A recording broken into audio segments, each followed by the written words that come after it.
Faltan solo 5 días para descubrir quién gana el pulso en Cataluña, o el independentismo o el Estado de Derecho. Hoy ha sido un día importante para garantizar que se cumpla la ley, una vez que la Fiscalía ha ordenado a los Mossos precintar los puntos electorales y evitar el voto en el referéndum ilegal. Una consulta que se ha colado en el encuentro de Rajoy con Trump en la Casa Blanca. El presidente estadounidense ha echado un capote a su colega español al afirmar sobre el desafío soberanista que España es un gran país y tendría que seguir unido. Bienvenidos.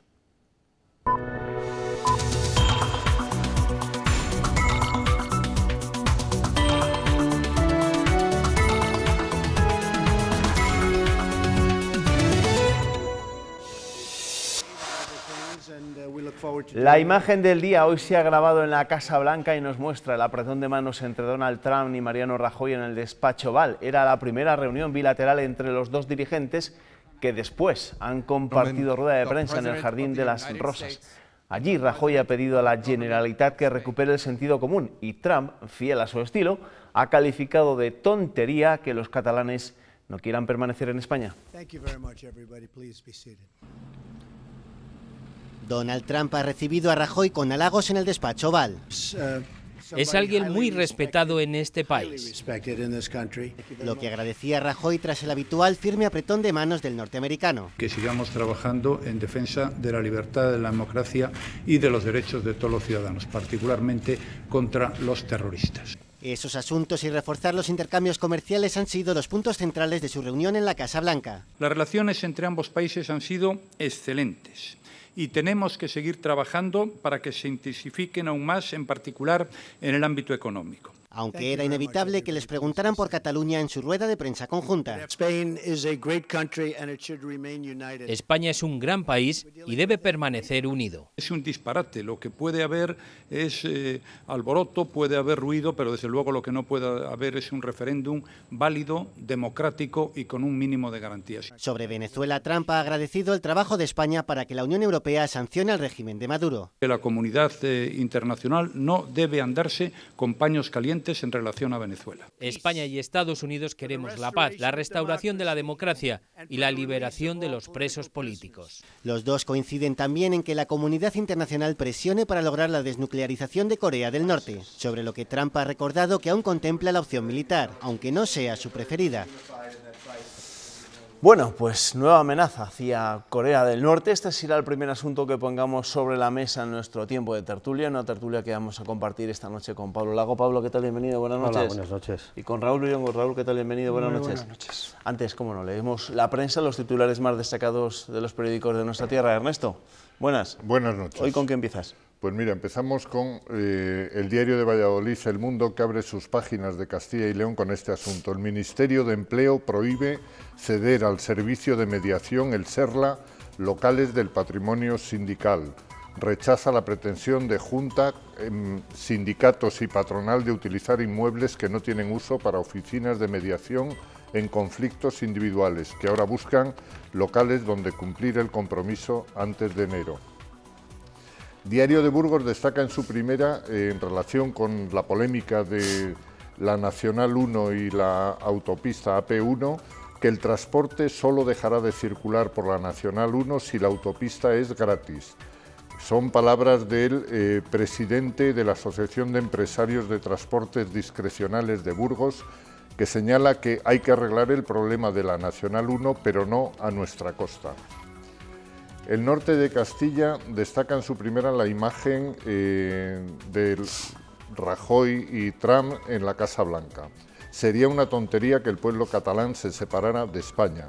El presidente de Estados Unidos se muestra partidario ante Rajoy de una nación fuerte y unida. Diario de Ávila destaca en su primera que la Fiscalía ordena a los Mossos que precinten los centros de voto el 1 de octubre. Y el Heraldo, diario de Soria, destaca en su primera el nuevo fracaso del plan Reindus, el programa Reindus del Ministerio de Industria, con solo 2,3 millones para la provincia de Soria, que pierde 5 millones en esta convocatoria, a la que solo 2 empresas de la provincia van a obtener financiación: Viacero de Medinaceli y Aprovechamientos Madereros de Exterior de Cabrejas del Pinar. Analizaremos qué ha ocurrido, señala el presidente de la Cámara de Comercio. Diario Palentino destaca en su primera que Adif estudia un soterramiento corto con un coste de 300 millones entre el Salón y la estación, 1.700 metros de soterramiento. Y el Diario de Valladolid destaca en su primera que el Ayuntamiento ahorra 2,6 millones de euros por el uso de energías renovables. La Gaceta de Salamanca: la Diputación y la Cámara resucitan los viveros que hundió Mesonero, anterior presidente de la Cámara. Las dos instituciones acuerdan reabrir las sedes de Peñaranda y Ciudad Rodrigo con una ayuda de la Diputación de 15.000 euros para pagar gastos de mantenimiento. Diario La Razón: Milagros Marcos, consejera de Agricultura, garantiza los objetivos pese a la sequía y la variación de precios.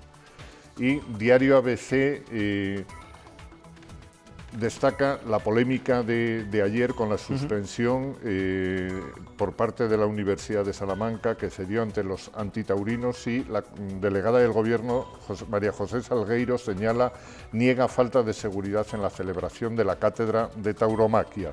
Y por último terminamos con otra polémica que tiene que ver con la actividad universitaria. En este caso son las novatadas que consiente la universidad, que destaca Diario de León en su primera, a plena luz del día, por parte de la subasta de novatos por parte de la Facultad de Ciencias de la Actividad Física y el Deporte. No te quedan más periódicos, ¿no?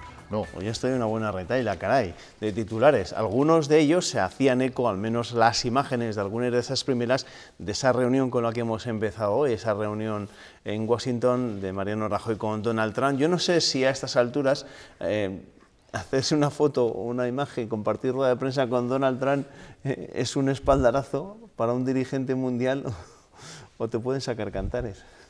Hombre, parece ser que a la delegación española se le ha atendido, hablo de curiosidades, se le ha atendido bastante mejor que la visita de Obama. Han estado en la residencia oficial, han estado mucho más cercanos, han estado en el despacho Oval, ha tenido mucha más cercanía. En cualquier caso es el presidente de los Estados Unidos. El problema es que es Trump, pero sigue siendo el presidente de Estados Unidos más que a Trump lo que representa a Trump, que es la presidencia de Estados Unidos, el país más poderoso de la Tierra y el hombre más poderoso de la Tierra. Yo he echado de menos una foto con los pies encima de la mesa y con botas camperas, pero sí, no, de Rajoy con Trump, pero sí, no, evidentemente es el presidente de Estados Unidos, y evidentemente la reunión se produce en un momento muy importante para España, ¿no? Con todo el desafío secesionista en plena ebullición, y bueno, es importante las palabras del presidente Trump, aunque realmente no haya dicho nada, ¿no? Sí, ha dicho eso, que España es un gran país, es un y me buen gustaría país, que un siguiera gran unido, país, que es una tontería. Que los lleno de españoles, pero ha dicho también otra cosa, y es que él, seguramente el presidente de España diga que no van a votar, pero él cree que va a haber mucha gente que vaya a ir. O sea, que lo ha dejado ahí como... Es más, quería mostrar un apoyo y lo que ha mostrado es una duda. Al decir, debería permanecer unidos, ha mostrado la duda de si va a permanecer unido España. Es la forma...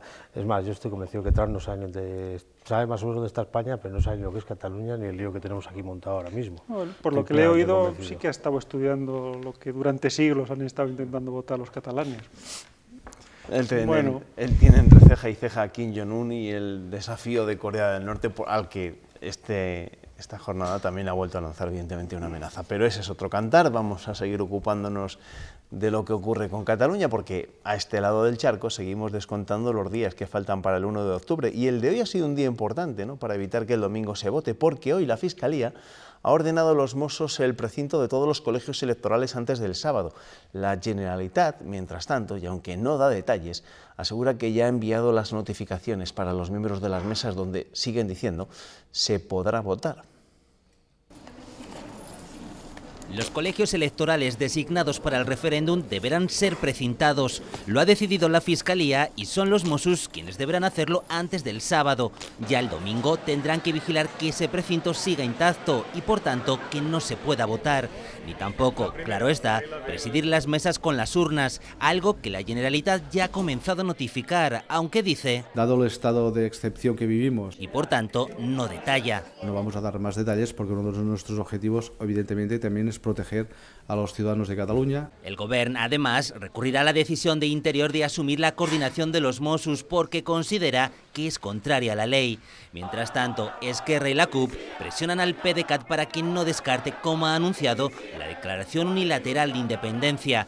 Poco después, desde el Senado, se puntualizaba. No hay ninguna declaración unilateral, sino lo que habrá, si gana el sí, es obedecer al referéndum. Además, la colecta para pagar multas derivadas de todo el proceso suma ya 2 millones de euros, cifra lejana aún de los más de 5 que por el 9N tendrá que abonar en 2 semanas Artur Mas. Ara van directament a destruir a les persones. El que ens estan fent a nosaltres és un intent de destruir a les persones. Y mientras el desplazamiento a Cataluña de miembros de la policía y de la Guardia Civil de otras zonas nos ha dejado imágenes como estas de Algeciras.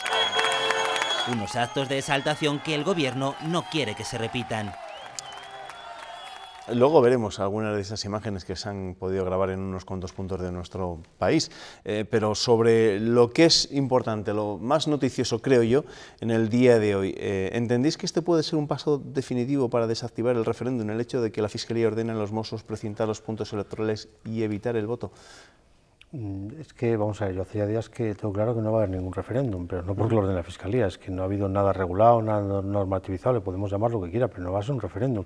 No hay censos, no se sabe quién se va a votar, las papeletas, es decir, ya el portavoz del gobierno catalán ahora decir que no vamos a contar lo que vamos a hacer, no sea que se entere la gente. Eso vamos a ver, un referéndum es para que se entere la gente y tiene que ser abierto y tiene que conocerse.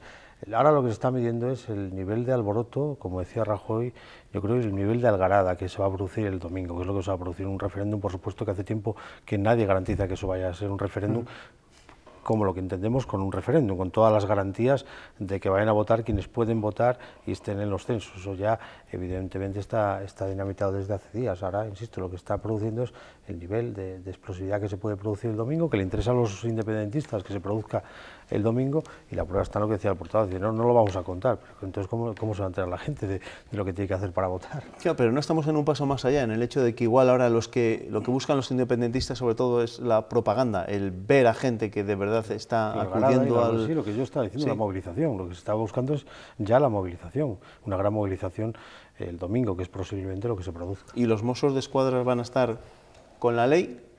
Con la ley, no digo con la ley que se han inventado ahora en Cataluña. Evidentemente los Mossos de Escuadra son funcionarios y tienen muy claro lo que se juegan si no lo hacen.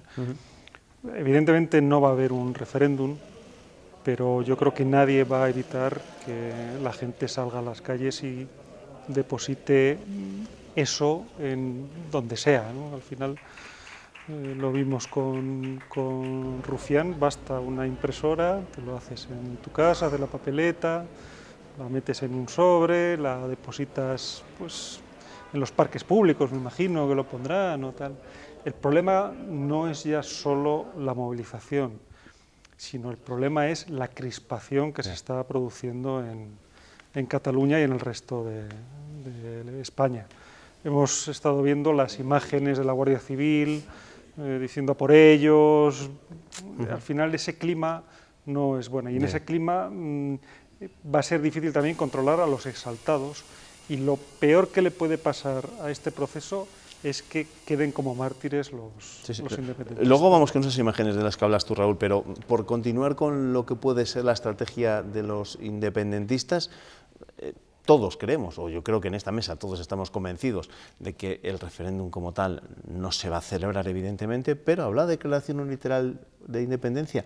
El portavoz del PDeCAT en el Congreso ha dicho que ellos no lo contemplan, pero inmediatamente después ha salido Ana Gabriela, portavoz de la CUP en el Parlamento catalán, y ha dicho que eso está registrado tal cual en la ley del referéndum y en la ley de transitoriedad que aprobaron hace unos días.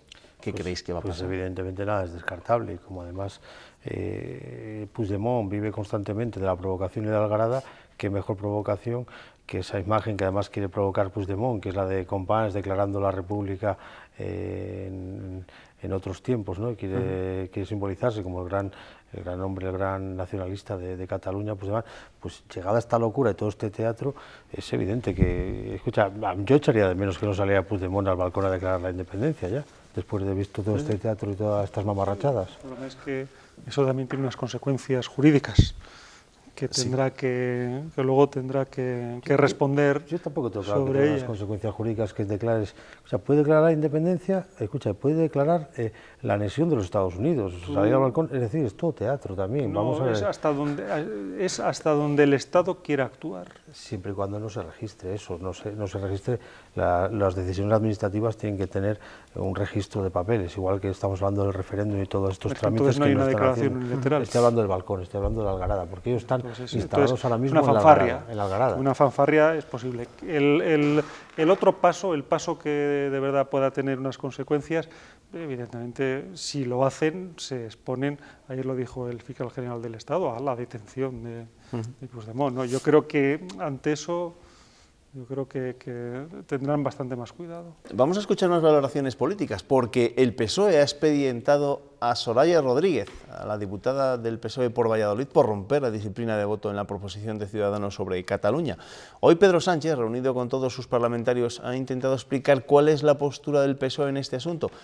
Y lo que ha dejado claro es que toma distancia de todos. Del Gobierno primero, al que le pide prudencia, al igual que al fiscal general del Estado, de Ciudadanos, lo hemos visto estos días, y de Podemos, al que advierte de los riesgos de apoyar el referéndum. Pero que tengan mucho cuidado, no vaya a ser que la posición que están manteniendo con el 1 de octubre sirva de coartada perfecta al independentismo para imponer la declaración de independencia el próximo 4 de octubre en el Parlamento de Cataluña.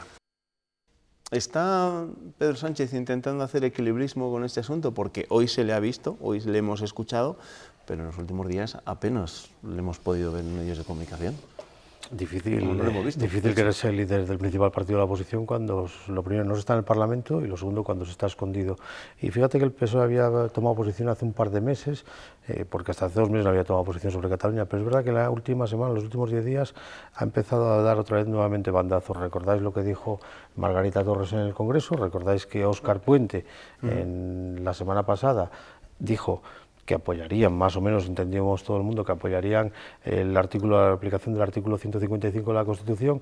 Y recordáis que ese mismo día se montó un lío en el PSOE para intentar decir que lo habían dicho, pero no lo habían dicho. Es decir, Pedro Sánchez vuelve a estar en la situación que ha estado muchas veces. Es decir, no sabe si está repicando o está en misa o quiere estar repicando y en misa. Y aquí no se puede estar repicando y en misa. Tiene que tomar posición. Y evidentemente está pensando seguramente en clave electoral, está pensando en Cataluña y está pensando que el PSOE obtiene mucho voto de Cataluña. Es algo que, por ejemplo, no le pasa al Partido Popular. No nos olvidemos que ahora mismo los partidos también están tomando posiciones de cara a unas futuras elecciones. Se está hablando incluso de la posibilidad de que se adelanten las generales y se hagan coincidir con las de Cataluña. ¿Cómo valoras la postura de Pedro Sánchez? Sí, yo creo que es una táctica medida. Es decir, no pueden dar una imagen de ir en contra del PP en este asunto, por eso tienen que avalar la aplicación del artículo 155, pero tampoco pueden dar la imagen de seguidismo a lo que dice Rajoy. Creo que ayer o antes de ayer también Pablo Iglesias le dijo: camarada Pedro, no vayas en la coalición con el PP, que sabes dónde te llevan. Entonces está ahí en un intento de nadar entre dos aguas, que al final yo creo que para un político es la peor postura, porque al final es donde le van a dar de los dos lados. Sí, no te olvides que hay muchos territorios, simplemente Castilla y León, su portavoz es de Valladolid, y ese discurso a los electores de Óscar Puente, mismamente aquí en Valladolid, no creo que les agrade nada. Bueno, Soraya Rodríguez es de Valladolid, ha tomado esa posición. Es decir, tú lo decías, entre dos aguas. Hay un refrán chino que dice: no te cambies de caballo a mitad del río. Y no es la primera vez que se cambia de caballo a mitad del río, Pedro Sánchez. Y no es la primera vez que se ahoga. Vamos con esas imágenes que antes comentábamos al arranque de la tertulia. Efectivos de la Policía Nacional y de la Guardia Civil están saliendo estos días desde toda España, también desde aquí, desde Castilla y León hacia Cataluña, para reforzar la seguridad de cara al domingo. Es un número indeterminado, aunque la delegación del Gobierno garantiza que la comunidad no queda en ningún momento desprotegida. Esto es lo que decía José Salgueiro.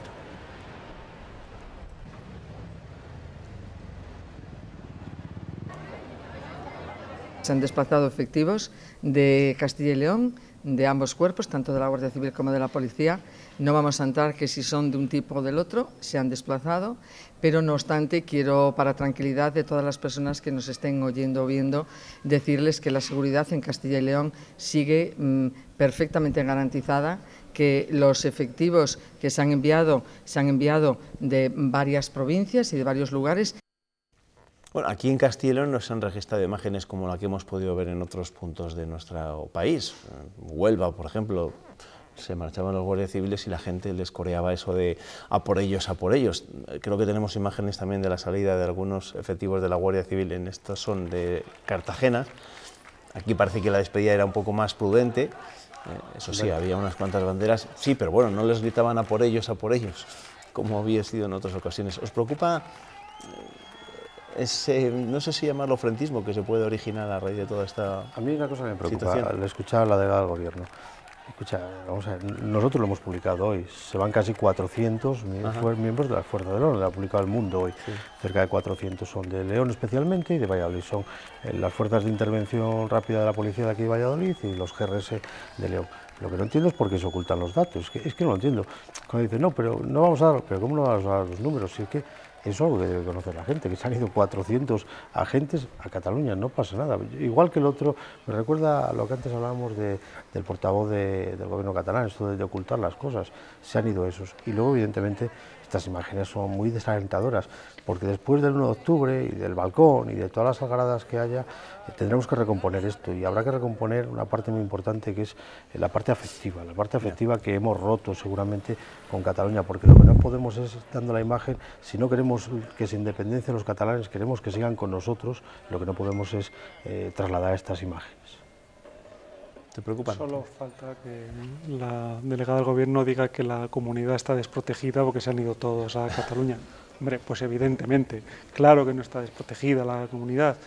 Pero bueno, los números, en principio, de Burgos, creo que según publicamos habían sido 30, no habían sido más. Es decir, que pues evidentemente tiene que ser de todo el conjunto de España. Ahora bien, cualquier cosa que pase, hay quien intenta achacarlo a la marcha de los antidisturbios a Cataluña.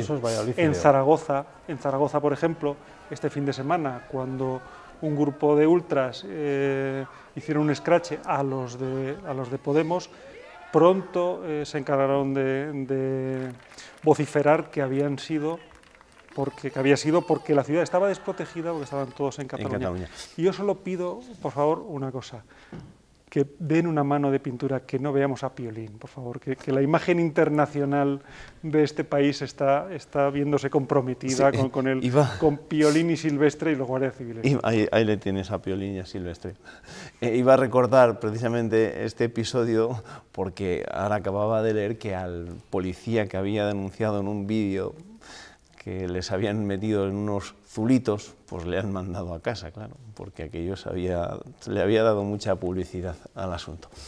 En fin, cosas que pasan en todo esto. ¿Qué tenéis en contra? No, yo no tengo nada en contra de Piolín, la verdad, pero bueno, es por poner la nota de color. Yo de la conjunción, de la imagen de la Guardia Civil y la de Piolín. Es decir, que sí, por separado, perfecto. Unidas ya me parece que no... Era por no estar a hacer las más de Calimero.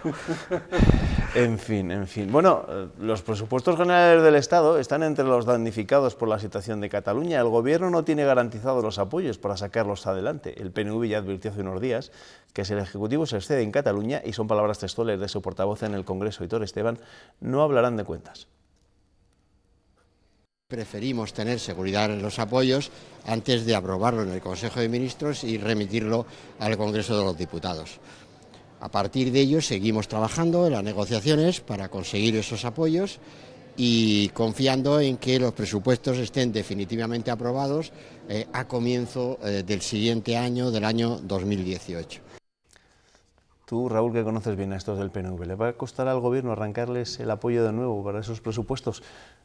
¿O se están haciando los difíciles, los estrechos? Con las cifras que se han puesto sobre la mesa y que hemos visto en los pasados presupuestos, ¿quién duda que el PNV va a apoyarlos? No, ahora, yo creo que Es decir, evidentemente tiene que cubrirse las espaldas, no tiene que dar la imagen de que prefiere las partidas presupuestarias al derecho de autodeterminación, pero evidentemente, es decir, sería absurdo que el PNV no se beneficiaría de esas inversiones que van a su territorio. Es absurdo pensar en otra cuestión. Sí, el propio Urkullu dijo sobre el referéndum que este referéndum no ofrecía ningún tipo de garantías. También. Sí, pero no os olvidéis que Urkullu negocia mejor que el padre de Neymar. Entonces, evidentemente, todo esto va a costar un dinero, nos va a costar a los contribuyentes, especialmente nos va a costar a otros territorios, como ya nos costó el año pasado. Entonces, a partir de ese momento, pues tendrán soterramiento todas las capitales vascas, el mismo soterramiento que se le niega a Valladolid, seguirá sin llegar el AVE a Burgos, seguirá sin continuar el AVE hacia Zamora, sin llegar la alta velocidad, a pesar de que está hecha entre Valladolid, León y Palencia, seguirá la conexión entre Soria, que es algo dramático, seguirá ahí muerta por los tiempos y dormida, seguirá la autovía del Duero y seguirá todo, y Urkullu, insisto, que tiene de negociador al padre de Neymar, pues lo aprovechará para sacar mucho más para el País Vasco y otros territorios más desfavorecidos, pues seguiremos más desfavorecidos. Bueno, lo estábamos monopolizando evidentemente el asunto que dan toda nuestra tertulia, pero vamos a hablar de la polémica que continúa, la polémica por esa decisión de la Universidad de Salamanca de suspender la presentación de su cátedra de tauromaquia ante la presión de los colectivos antitaurinos. Pocas horas antes de la cita, la institución canceló el acto, aduciendo motivos de seguridad ante la presencia de más de un centenar de jóvenes en el patio de escuelas. Sin embargo, hoy mismo, en la Junta Local de Seguridad, la delegada del Gobierno ha defendido que la seguridad estuvo garantizada en todo momento. A mí se me pregunta por la seguridad y nosotros ayer la policía estaban allí, el número de efectivos suficientes para entender que si se producía cualquier tipo de desorden y fuésemos requeridos para ello, podíamos restablecer el orden. Hay mucho enfado y es evidente entre el mundo de los toros, los amantes de los toros, porque no entienden esta cobardía del rector de la Universidad de Salamanca, porque si tú decides poner en marcha una cátedra sobre tauromaquia en tu universidad, que después adujas a problemas de seguridad, cuando hemos visto que no había tales problemas de seguridad para no celebrar un acto académico, parece que te avergüenzas de haber puesto en marcha esa cátedra. Sí, pero no hay malestar no entre los amantes de la tauromaquia, bueno, entre los amantes de las libertades. Cierto. Es decir, que eso razón. Que eso no hay. El problema es que los violentos no pueden ganar. Ajá. Es decir, porque entonces estamos perdidos. Si un grupo de violentos hace lo que quiere, se acabó el Estado de Derecho. Ahora bien, esto lo digo aquí, tranquilamente, sentado. Es decir, también hay que ponerse en la piel del rector, que tiene que tomar una decisión y que se la juega. Es decir, si hay cualquier elemento de conflicto, si se le va de las manos, si hay un enfrentamiento y sucede cualquier cosa, él es el que tiene el problema. Y evidentemente, ¿qué va a decir la subdelegada del Gobierno, la delegada del Gobierno? Que la seguridad está garantizada. Hombre, otra cosa es que diga, no, pues es que ha hecho bien porque la seguridad no estaba garantizada. Está garantizada. Pero hay una cuestión importante que hay que decir, que nosotros mañana lo contamos. Es que esta cátedra se crea a hurtadillas y se involucra a otras instituciones como la Junta de Castilla y León. El rector de Salamanca se crea a hurtadillas porque no se crea por el rigor normal, se crea a través de la fundación. Es más, había vicerrectores que ni la conocían esta cátedra. Es decir, él ya tenía escrúpulos con la creación de la cátedra. No crees la cátedra, caray, si no crees en ella. Luego no des marcha atrás, involucrando instituciones como has hecho, porque has hecho el ridículo. Si no lo tienes claro, no la crees. Luego, ¿por qué se crea esta cátedra? ¿Quién está detrás de esta cátedra? Es lo que hay también que saber, quién está detrás de esta cátedra para que se haya generado una algarada con una abogada, insisto, de este calibre, porque es una abogada, ¿vale? La cátedra está de la tauromaquia. ¿Quién es el interesado en que se cree una cátedra? ¿El entorno de uno de los presuntos candidatos a rector, al que él va a apoyar contra otro candidato? Pues es lo que hay que saber. En cualquier caso, el rector de la Universidad de Salamanca, que aunque sea rector de la Universidad de Salamanca, no hay que vivir encastillado como ha vivido 8 años encastillado en la Universidad de Salamanca y en el rectorado. Fíjate, empezó el mandato con el honoris causa de Lula da Silva, que por cierto, que yo sepa, no se le han retirado todavía a la Universidad de Salamanca y debería hacerlo, y va a acabar con una algarada de sus alumnos, insisto, son sus alumnos, son los matriculados en la Universidad de Salamanca, los que libremente le han hecho parar esto. Ahora, ¿la cátedra va a seguir para adelante o no va a seguir para adelante? Es mi pregunta. No hay motivos para pensar que no sea así, ¿no? ¿Y es decir, entonces, qué motivos hay para no presentarla? Pues eso, miedo. Pero la movilización no se va a detener si la cátedra sigue en marcha. Ya, pero una universidad, volvemos otra vez. No puede dar marcha atrás porque unos violentos digan que no quieren. Pero de momento el rector dio marcha atrás ayer. Claro, sí. Si el tema está claro, el problema es que si tú das marcha atrás una vez, lo tienes muy difícil. El problema es que no se puede ser rector en estos tiempos, como son algunos rectores, y vivir encastillados en el rectorado.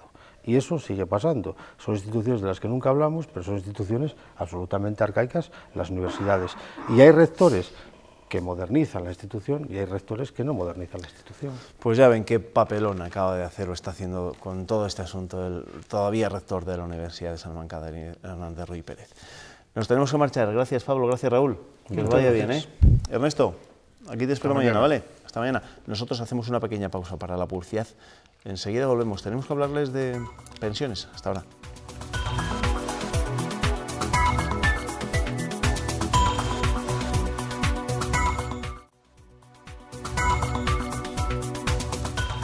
Seguimos en el repaso de la actualidad de esta jornada para hablar de demografía y del ejemplo que pretende seguir Soria para dejar de perder población. Las tierras altas de Escocia es el espejo en el que se mira esta provincia y sus vecinas de Cuenca y Teruel. De allí se quiere importar una agencia de desarrollo territorial que está despolitizada y cambiar enfoques que hasta ahora solo han garantizado el fracaso. Las características de las tierras altas y las islas escocesas son muy similares a las de la provincia de Soria.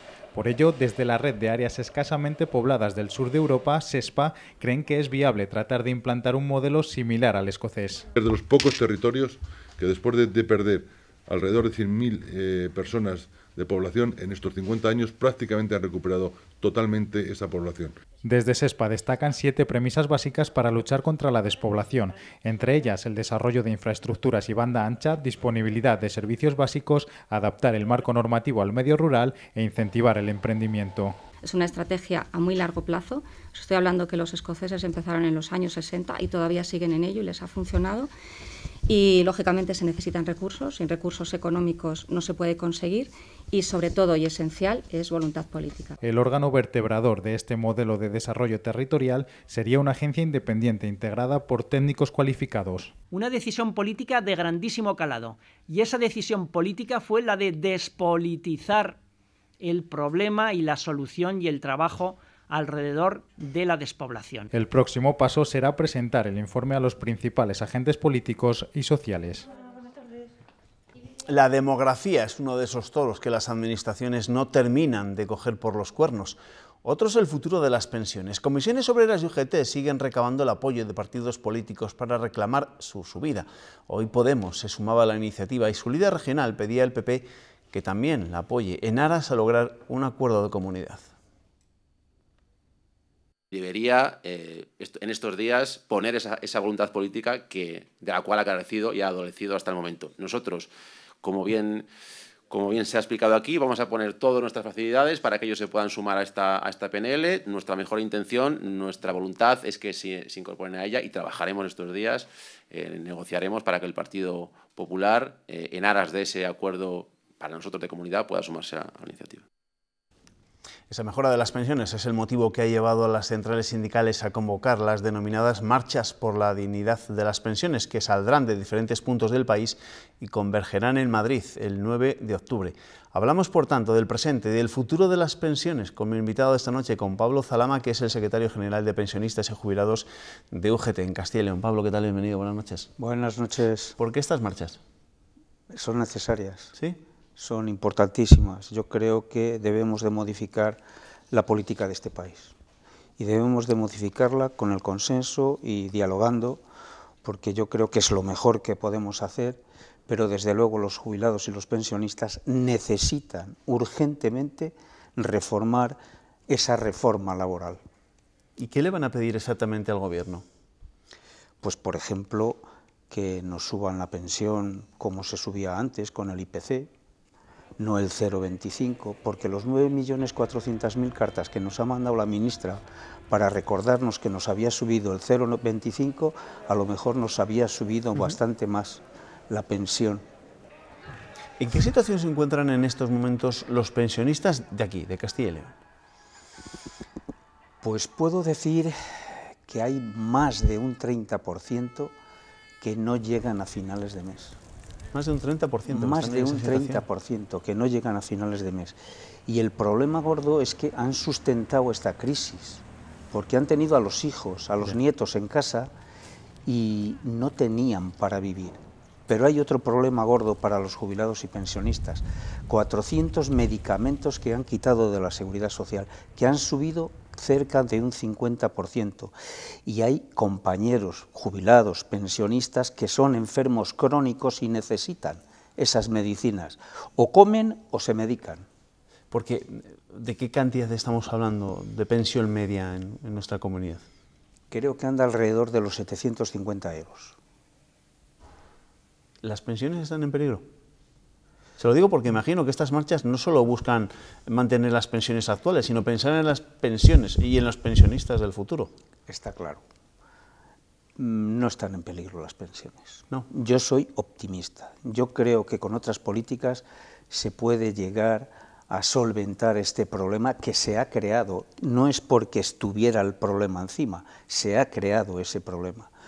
Porque estoy convencido que si los gastos de la Seguridad Social fueran a través de los presupuestos generales del Estado y no a cargo de las cotizaciones de los trabajadores, si se destopara del salario de 2.500 euros para arriba que no se cotiza, se cotizara, y si, en fin, hay 2 o 3 cuestiones que se podrían abordar y sería el ahorro de unos 15.000 millones de pesetas.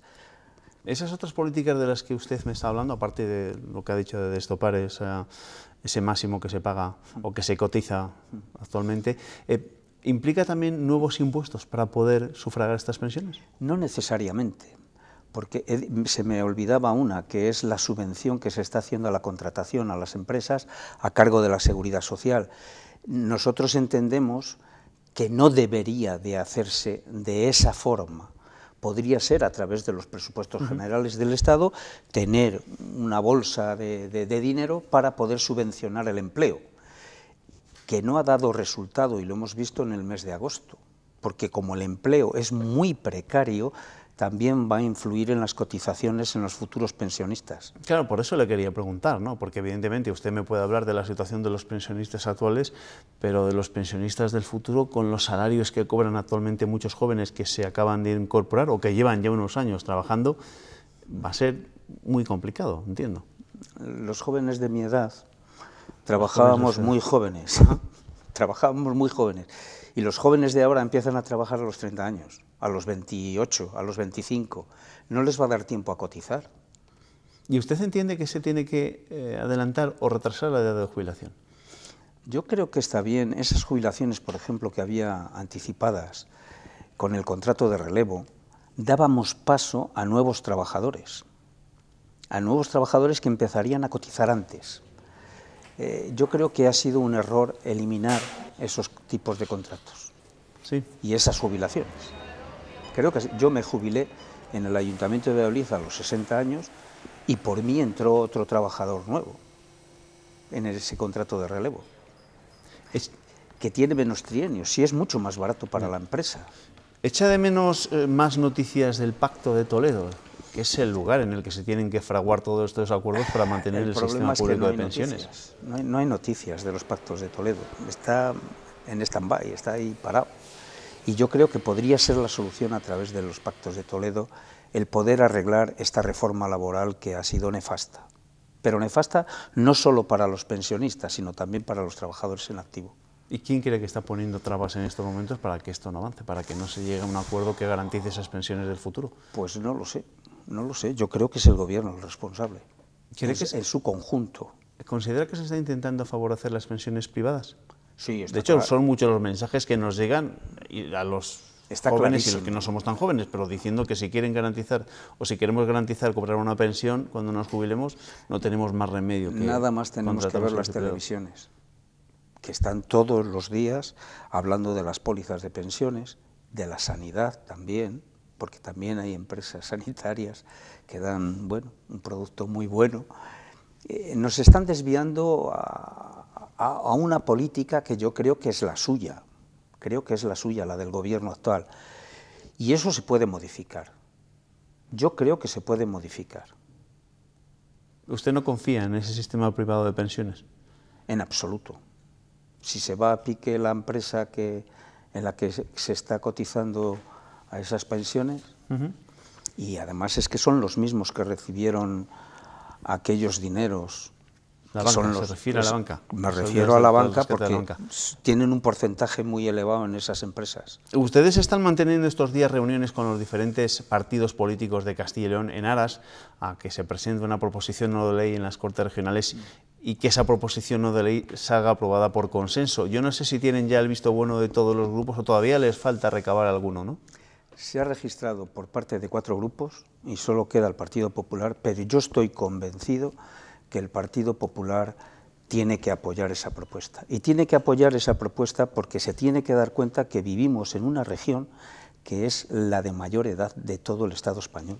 De hecho, ya ha habido ayuntamientos gobernados por el Partido Popular donde sí que se ha respaldado esta propuesta. Sí, por ejemplo, el Ayuntamiento de Burgos.